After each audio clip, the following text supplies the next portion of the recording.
एक बहन ने हमसे पूछा कि मैं लगातार वचनों में बनी हूँ, प्रार्थना कर रही हूँ, परमेश्वर को याद करती हूँ, लेकिन फिर भी मुझे अपने जीवन में आशीष दिखाई नहीं दे रही है, ऐसा क्यों?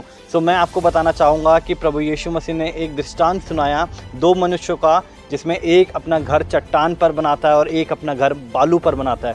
जब मैं इसे पढ़ रहा था तो परमेश्वर ने एक अलग रेवलेशन एक जाहिर किया कि जब चट्टान पर घर बनाना होता है तो पहले चट्टान को खोदना पड़ता है, उसकी खुदाई करनी पड़ती है, और जब तक वो गहरे में नहीं खोद देते तब तक उस पर मकान की नींव नहीं डाली जाती। ऐसा क्यों? ताकि उसकी नींव मजबूत हो। और जानते हैं, जब वो चट्टान खुद रही होती है, जो इंसान उसे खोद रहा होगा उसे उसके जीवन में शायद आशीष ना दिखे। उसे शायद लगे कि मैं चट्टान के बीच में अंधेरे में बैठ रहा हूँ और खोदने में लगा हूँ, इसमें कोई आशीष मुझे दिखाई नहीं दे रही है, कोई बरकत मुझे दिखाई नहीं दे रही है। तो क्या सचमुच परमेश्वर मेरे साथ है? क्या सचमुच परमेश्वर मुझे बढ़ा रहा है? लेकिन जानते हैं, बालू का घर बहुत जल्दी बन जाता है, क्योंकि वो तुरंत ईंटों को बालू पर रखना स्टार्ट कर देता है। दीवार खड़ी होती है, छत डलती है और वो अंदर चला जाता है। लेकिन चट्टान वाला भाई या बहन वो उसे खोदते रहते हैं तब तक जब तक उसकी नींव गहरी ना हो जाए। और वो नींव जब पड़ती है मकान की, जानते हैं, वो मकान सबसे स्ट्रांग होता है। और यीशु मसीह ने कहा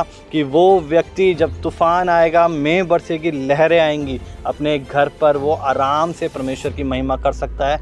क्यों? क्योंकि उसने अपना घर खोदते हुए नींव जो उसने है चट्टान पर डाली, और वहीं बालू वाला मकान तुरंत ढह जाता है। हालेलुया। आज शायद हो सकता है कि आपको लगे कि मेरे जीवन में आशीष दिखाई नहीं दे रही है, मेरे जीवन में वो परमेश्वर का कार्य दिखाई नहीं दे रहा है, क्योंकि ये समय है आपका उस गहराई में जाने का।